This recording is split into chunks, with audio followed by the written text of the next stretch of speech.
ભરૂચ જિલ્લામાં પૂરની પરિસ્થિતિને પહોંચી વળવા સૌપ્રથમ વખત વહીવટતંત્ર દ્વારા ઓટોમેટિક વેધર સ્ટેશન શરૂ કરવામાં આવશે। ભરૂચ જિલ્લાને સંભવિત પૂરગ્રસ્ત જિલ્લો જાહેર કરવામાં આવ્યો છે।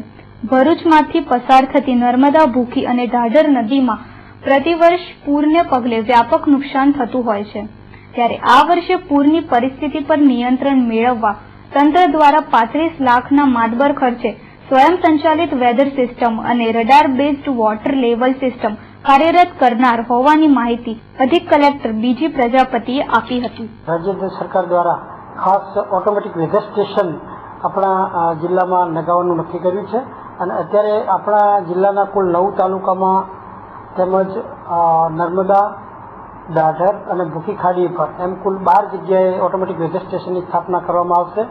આ સિવાય રડાર બેઝ જે વોટર લેવલ છે એ પણ નર્મદા, ભૂખી ખાડી અને ઢાઢર નદી પર લગાવવામાં આવશે, જેના લીધે જિલ્લામાં પવનની સ્પીડ, ટેમ્પરેચર, વોટર લેવલ એ તમામ માહિતી SMS થ્રુ જે તે અધિકારીઓને, ગામ લોકોને, ઇવન મીડિયાના લોકોને પણ મળી શકશે।